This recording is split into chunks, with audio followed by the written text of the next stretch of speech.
I often find myself yearning for a manual on marriage, especially when things start to go awry. My name is Danny, and I've always been ingrained with the notion that a man's duty upon marriage is to provide for his family at any cost. However, societal dynamics have evolved since then, with more couples sharing financial responsibilities, or even the woman taking on the role of the primary breadwinner. When Sarah and I tied the knot, I was the one with a stable job and promising prospects in my company. My work demanded occasional late nights, weekends, and business trips, which Sarah initially seemed to understand and accept. In the early years of our marriage, she too worked, but after the arrival of our son Harry, she chose to be a stay-at-home mom. Our life seemed idyllic with a comfortable home, a supportive spouse, and a fulfilling job that allowed me to provide for my family. However, despite the apparent perfection, I couldn't shake off the feeling that something was amiss. The challenges began to surface when our second child entered the picture. Conceiving Harry had been a struggle. I was informed by the doctor that I had a low sperm count. However, we remained hopeful and continued to try, eventually welcoming our son into the world. Despite the initial difficulty, our marriage remained vibrant and full of joy.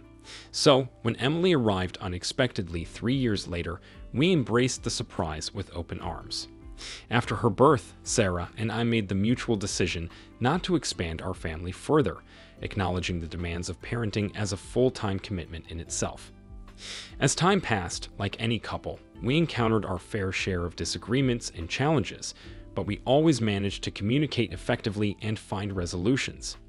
However, a period arose when Sarah faced health concerns specific to women and sought medical attention. Fortunately, the issue wasn't severe, as she reassured me, but it did temporarily affect our intimacy. Despite my inquiries, Sarah remained tight-lipped about the specifics, reassuring me that there was no cause for worry. Reflecting on it now, perhaps I should have been more inquisitive at that time. Meanwhile, my career demanded long hours, but my dedication began to yield results with promotions every few years. I'm on track to become the director of manufacturing within the company, a prospect that promises a reduction in work hours and more time to spend with my family. Harry has recently turned 17, nearing the end of his high school journey, while Emily is about to embark on hers.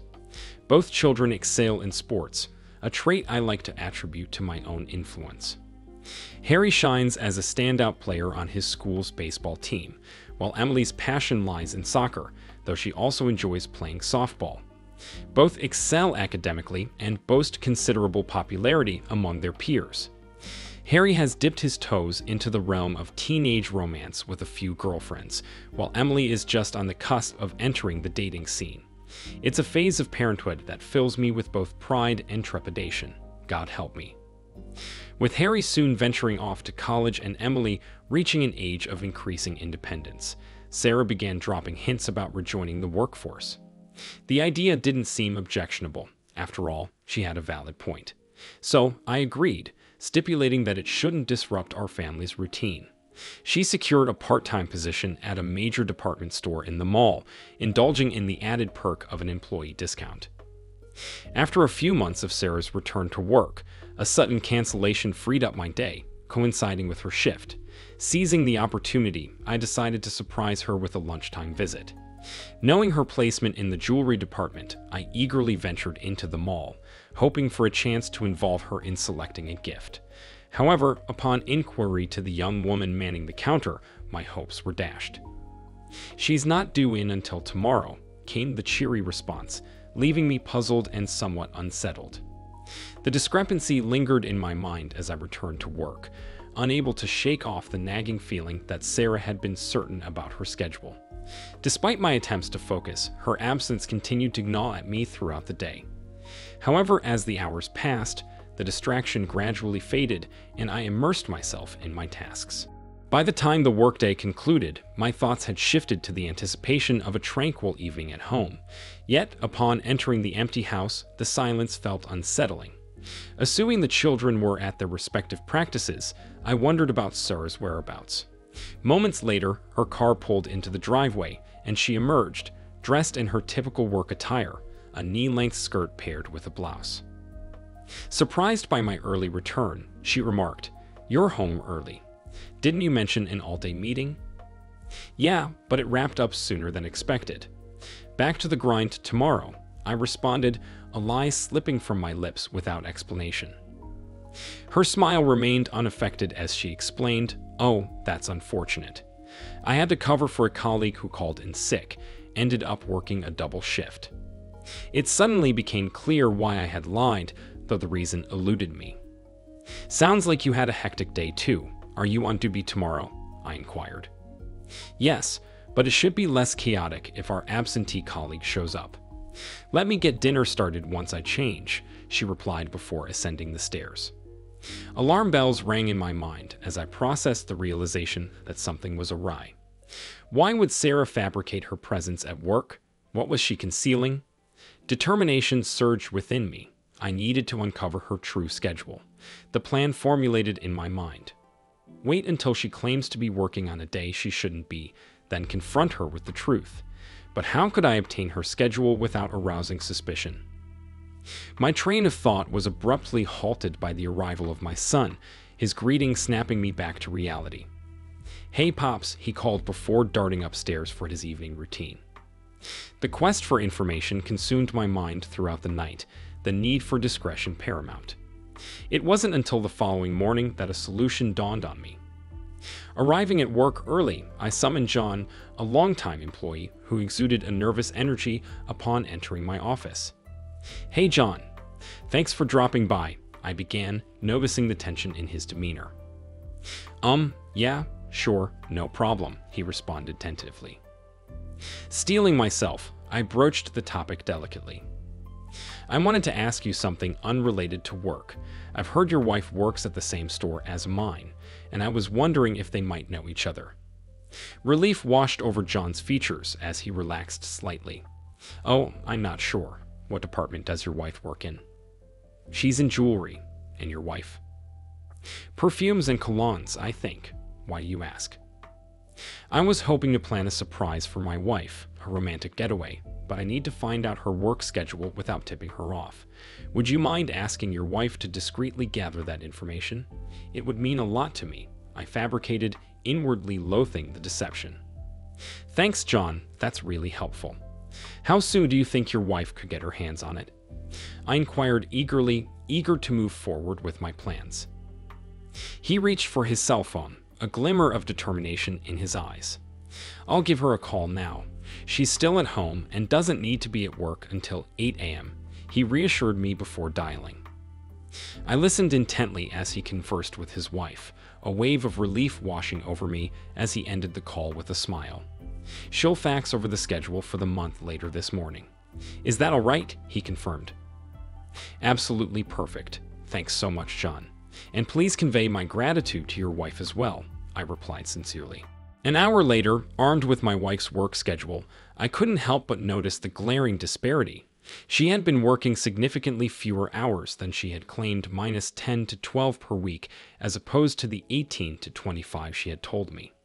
My mind raced with apprehension, contemplating the potential reasons behind her deceit. However, I had little time to dwell on it as work demanded my attention. Throughout the day, my thoughts remained consumed by the mystery surrounding my wife's actions, leaving me unable to focus on my tasks.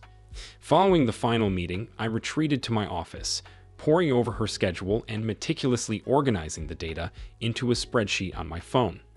The need to unravel her activities consumed me, leading me to explore online options for tracking her movements. With a list of potential tools at hand, I opted for discretion, purchasing a prepaid debit card with cash to avoid leaving a paper trail. As I headed home, my mind buzzed with the anticipation of uncovering the truth. The following day, I took action, ordering the necessary equipment and having them shipped discreetly to my office. With a few days before their arrival, I found myself wrestling with the impending reality of what I might uncover. Sitting at my desk, I compiled a list of potential explanations for my wife's deceptive behavior, with infidelity looming ominously at the forefront. The mere thought of betrayal sent shivers down my spine, challenging the foundation of our supposedly strong marriage. As the week progressed, the ordered items arrived at my workplace, serving as tangible reminders of the looming confrontation ahead. Among them were a tracking device for her car, compatible with my iPhone or iPad, as well as voice-activated recorders and covert cameras destined for our bedroom. Surveying the array of surveillance equipment left me with a bitter taste, a stark reminder of the distrust that now overshadowed our relationship. Despite my reluctance, doubt gnawed at me incessantly, urging me to uncover the truth, no matter how painful it might be. With a heavy heart, I resigned myself to the task at hand, preparing to invade my wife's privacy in a desperate search for answers. The following morning, fueled by a mix of apprehension and determination, I rose earlier than usual, surreptitiously installing the voice recorder and tracking device in her car. Once at work, I meticulously reviewed her schedule, identifying windows of opportunity for surveillance. Though she wasn't slated to work that day, I couldn't resist the urge to call and confirm her whereabouts, my heart pounding with anticipation and dread. I dialed my wife's number on the office phone, my heart pounding with a mixture of apprehension and resentment. "Hey hon, just got into work, but I forgot to ask earlier, are you working today?" I inquired, my voice betraying a hint of skepticism. "Oh, yes I am, but I'll be home before you," she replied, her tone strained with falsity. "All right, just wanted to make sure. Have a good day at work." "Love you." I managed to choke out the last words, the bitterness almost palpable. With the tracking device discreetly installed in her car, I knew I'd soon have answers. As she moved about, I would set up the spy cameras and additional voice recorders upon my return home, desperate to uncover any evidence of her betrayal. The mere thought of another man desecrating our bed filled me with a rage unlike any I had ever experienced.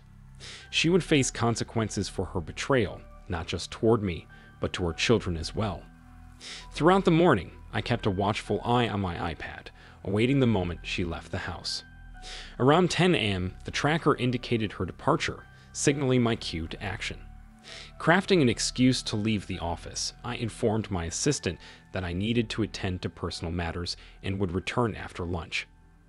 Back at home, I meticulously placed the surveillance devices in our bedroom, ensuring optimal coverage while remaining undetected. With everything in position and tested, I checked the tracker on my iPod, discovering Sarah's location at the mall. Perhaps she did indeed have to work today. I contemplated surprising her, hoping for a shred of normalcy amidst the turmoil of suspicion and betrayal. As I pulled into the mall parking lot, my heart pounded with a mix of anticipation and dread. Spotting Sarah's car parked inconspicuously in the distant corner, away from her supposed workplace, sent a jolt of unease through me. Sensing something amiss, I quickly retrieved the new digital camera I had acquired and discreetly snapped a few photos for evidence. Navigating through the parking lot, I parked closer to the store and made my way to the jewelry department, my mind clouded with a storm of emotions. Upon arrival, I approached the familiar young woman who had assisted me on previous visits. "Hello. I was wondering if Sarah is working today," I inquired, struggling to maintain composure. "I'm sorry, sir, but she quit last week," she replied with a sympathetic smile. "She mentioned it was interfering with her family life. Can I assist you with anything else?" No, thank you," I muttered, my anger simmering beneath the surface. The revelation hit me like a freight train. Sarah's deceit ran deeper than I had ever imagined. How could she lie so effortlessly? Questions swirled in my mind, each one fueling the fire of betrayal burning within me. It dawned on me that this deception likely wasn't a recent development. How long had she been deceiving me, and with whom? Fueled by a newfound determination, I abandoned the idea of returning to work, opting instead to stake out her car from a discreet vantage point in the parking lot. Armed with my camera's zoom feature, I observed from a safe distance, ready to capture any incriminating evidence should the need arise. As the afternoon wore on, my patience wore thin until finally, around 2 p.m., another car pulled up beside hers. I watched with a mixture of anger and anguish as Sarah emerged from the passenger side, exchanging words and smiles with an unseen individual. Seizing the moment, I snapped several photos, taking note of the car's dealer plates, a clue that could potentially lead me to uncovering the truth behind her betrayal. As Sarah's car disappeared from view, presumably headed home, I sat in contemplative silence, grappling with the gravity of what I had just witnessed. Determined to uncover the truth, I resolved to drive by several nearby car dealerships in search of the mysterious vehicle. As I navigated the streets, the vibrant signs and flags of the dealerships promised savings and new models, but my focus was singular. I sought not a car, but the man who had infiltrated my marriage. Despite scanning several car lots, the elusive vehicle remained out of sight. Aware that drawing attention to myself could jeopardize any chance of catching them in the act, I remained in my car, strategizing my next move.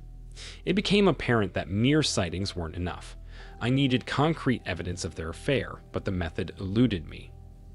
With a heavy heart, I shelved the problem temporarily, mindful of an impending 3-day business trip the following week.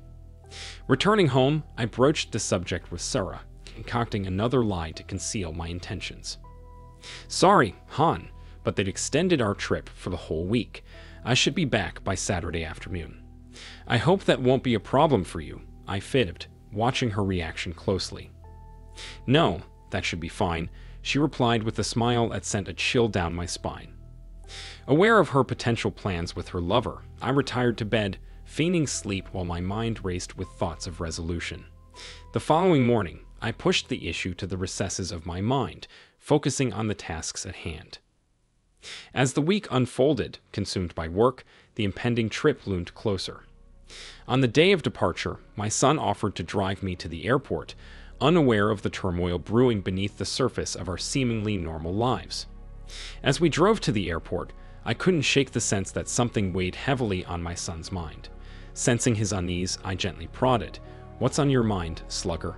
You seem quieter than usual. Is everything all right?" His hesitation was palpable as he struggled to articulate his thoughts. Dad, I don't know how to say this, but I think you need to know. Mom, his words faltered, and I offered a knowing prompt. "She's having an affair, right? Yes, I'm aware. Is that what you wanted to tell me?" I interrupted, bracing myself for confirmation.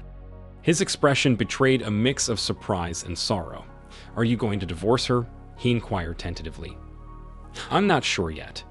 How did you find out about her infidelity?" I inquired, a cold knot forming in my stomach. "A few weeks ago, my baseball practice got rained out, so I came home early. It was pouring, and when I entered the house, they didn't hear me. But I heard them in your bedroom. I saw them together," he recounted, tears welling in his eyes. The fury that surged within me threatened to consume everything in its path. "Does Emily know?" I asked, my voice strained with concern. He shook his head. "No, I don't think so, and I'm not about to tell her. You know how she is," he replied, his resolve evident. "Good. I'm hoping to salvage our marriage and keep our family intact. Just try to act normal around your mom and sister. If you need to talk, don't hesitate to call me, all right?" I urged, a sense of determination settling over me. Arriving at the airport, I embraced my son tightly. "Stay strong, all right? Take care of Emily, and remember, I'm just a phone call away if you need me." With that, I joined my colleagues, checked in, and boarded our flight.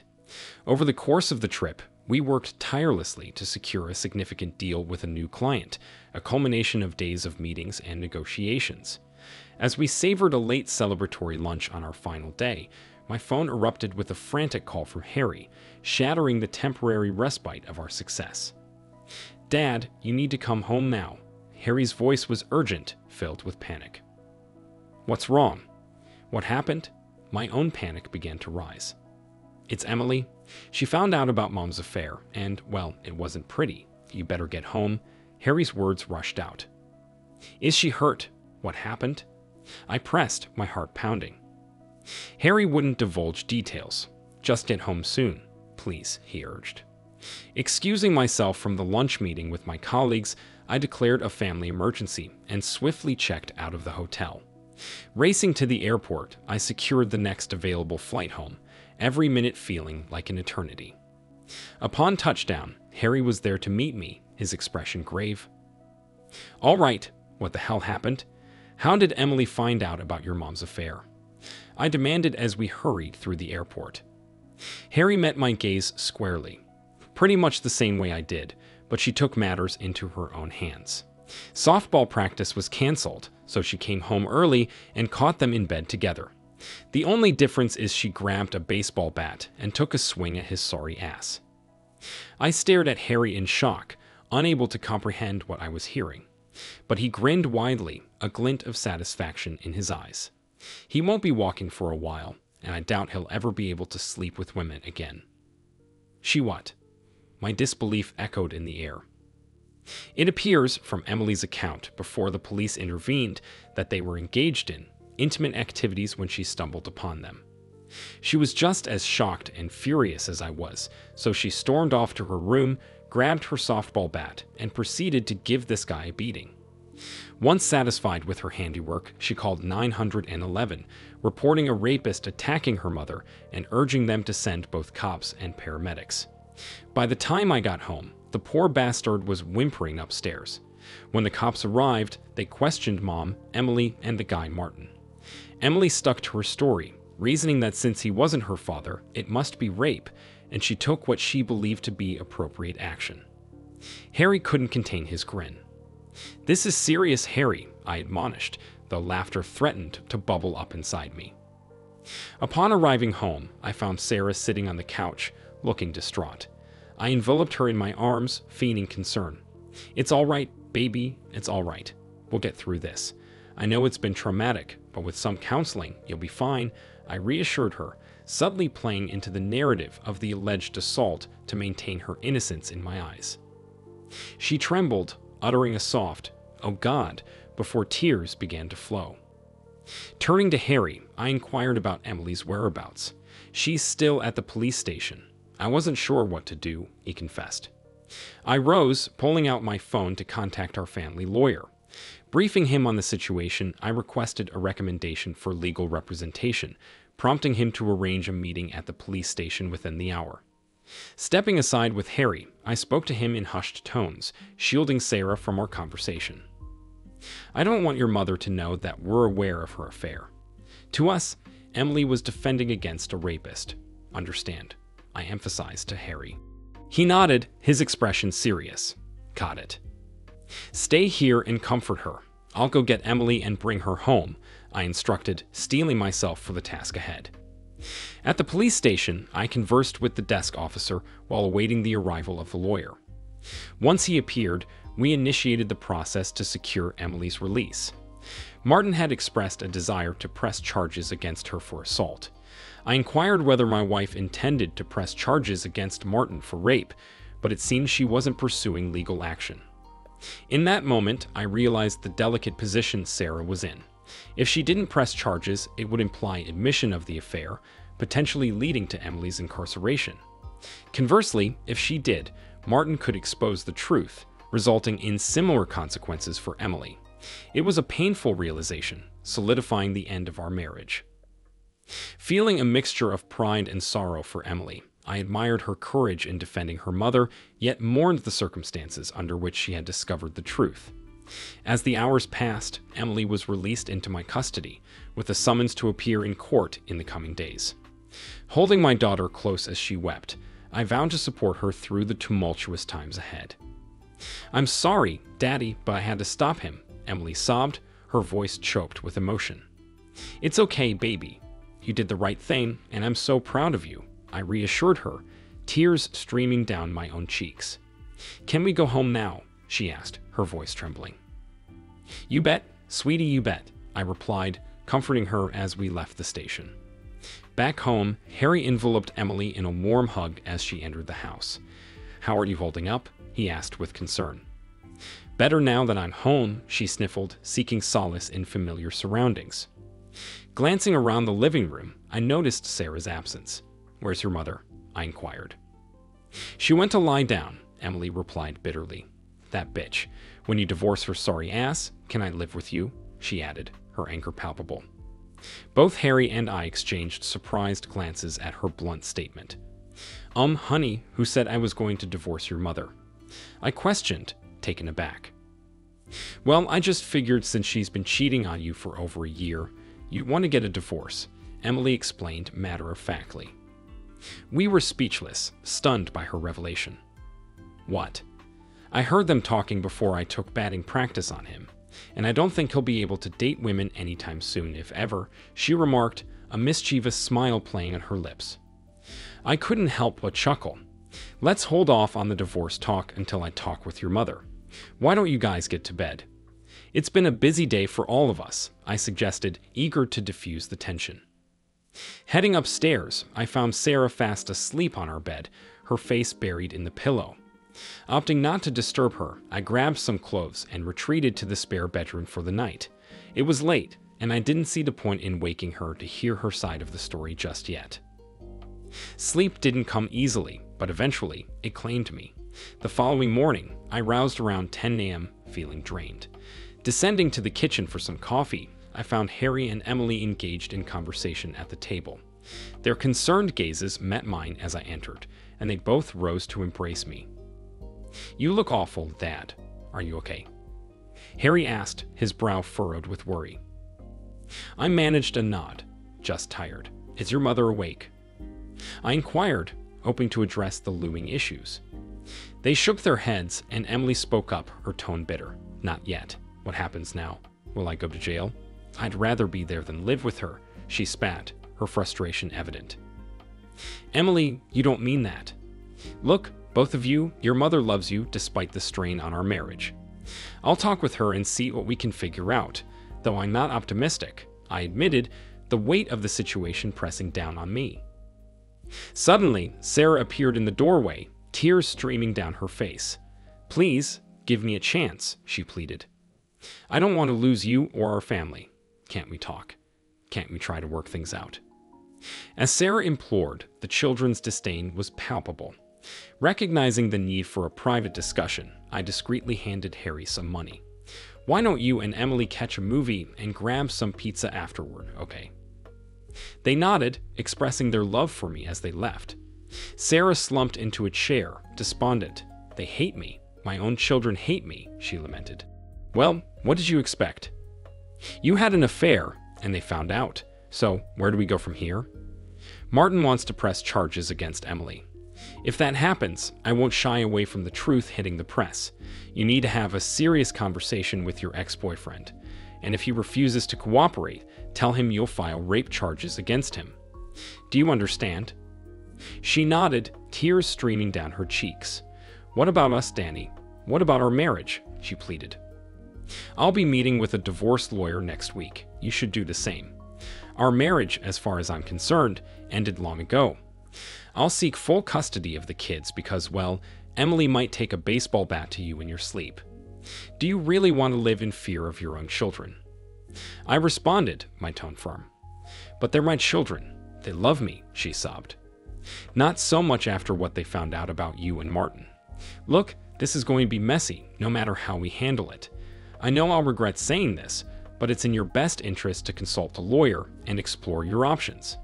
I'll try and be fair, but you've hurt me and the kids deeply, and that's not something I can easily forgive," I explained, my voice tinged with frustration.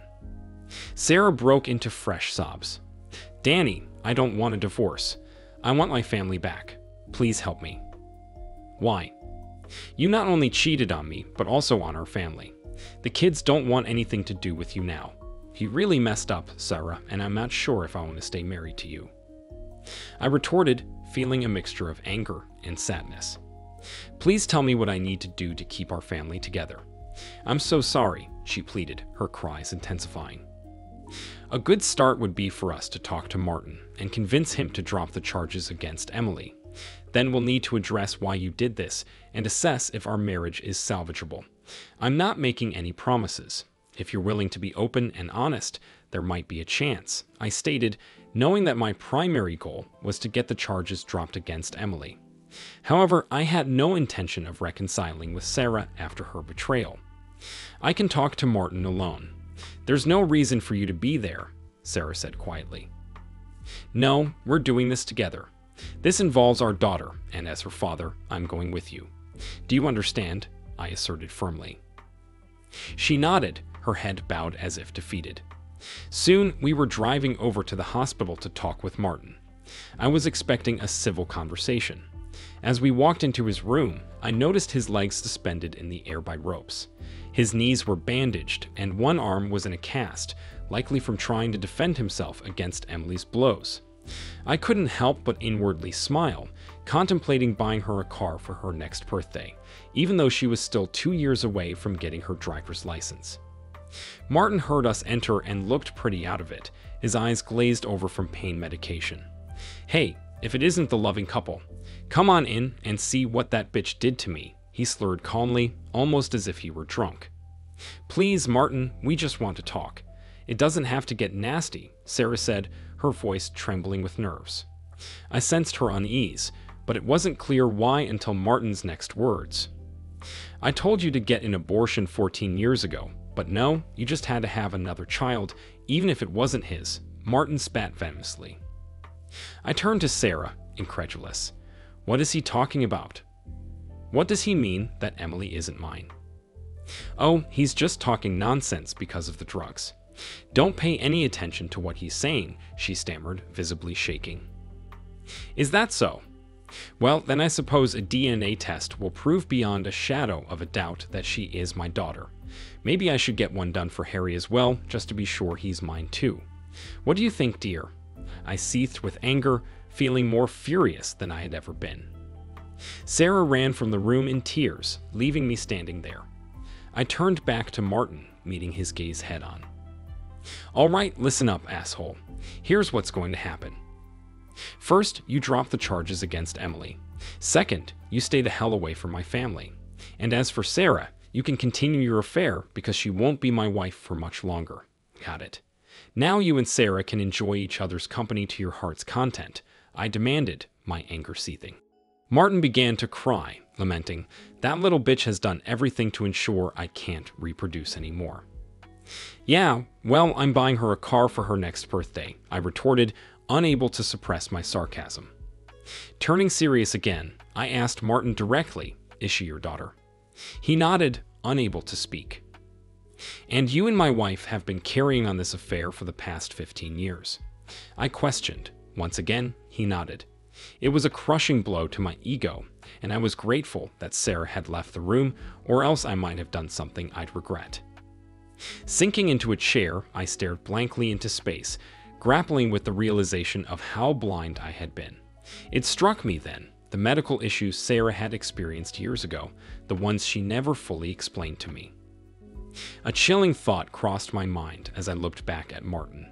That medical problem she had a few years ago, was it another pregnancy that she terminated? He nodded solemnly. "I warned her that if she didn't get an abortion, I'd tell you that neither Emily nor the last one were yours." I buried my head in my hands and wept bitterly. That foolish, foolish woman, I thought to myself. After about 10 minutes, I collected myself and left Martin's room. Sarah was sitting in the waiting room, her gaze fixed on the window. She rose as she saw me and followed silently to our car. The ride was quiet until Sarah finally spoke up. "I know you must really hate me, but it's not what you think. It was just," she began, her voice trailing off.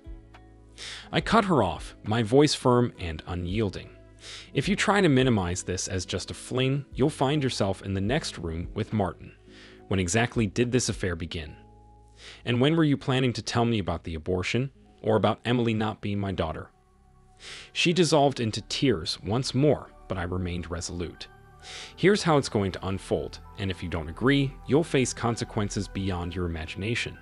Are we clear?" She nodded, her tears continuing to flow. "Firstly, our marriage is over. You will leave the house tonight and never set foot inside again. Secondly, I will have full custody of the children. You'll have visitation rights, but only if they consent. If they don't want to see you, I won't force them. Thirdly, if you ever breathe a word to Emily about my paternity, I'll ensure everyone knows about your affair with Loverboy, as well as the abortion you tried to keep hidden. Oh, and let's not forget, you quit your job for Martin." She buried her face in her hands, unable to confront the harsh reality. "Sarah, I don't want to see you again, and I certainly don't want you near my children. Do you understand? Are we clear on that?" I demanded. Through sobs, she managed, "They're my children too." "No, not anymore. You can visit them if they agree, but I doubt they will. Now when we get home, you pack your things and leave, I instructed, my tone unwavering. She cried out, "Where will I go?" "Call your parents, call a friend, stay at Martin's place, pitch a tent in the park for all I care." "Just get out," I retorted bitterly.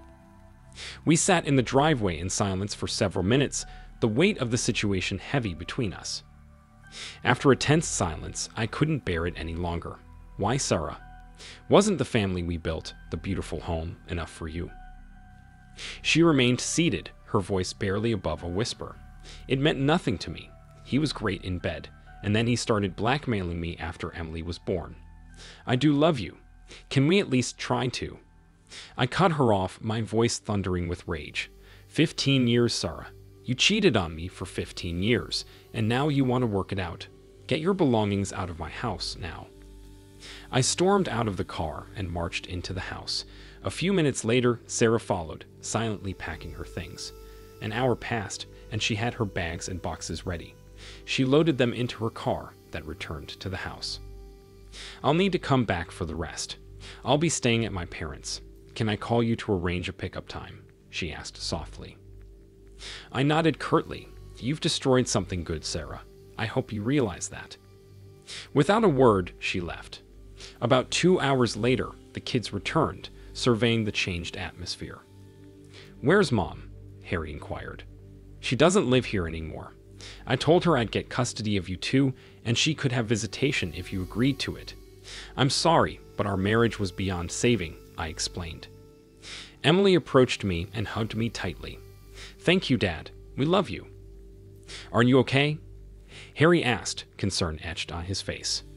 "Not really, but I will be with you two by my side," I replied, pulling them close. 8 years later. Over time, Emily, Harry, and I managed to move forward from the turmoil Sarah had brought upon our family. The kids wanted little to do with her, allowing only brief visits every other weekend, often filled with scheduled activities or games. Despite my efforts to encourage more contact, once Harry turned 18, he firmly asserted that Sarah was no longer his mother, delivering a blow that echoed Emily's sentiments. Witnessing Sarah's devastation was a rare moment where I felt a pang of sympathy for her.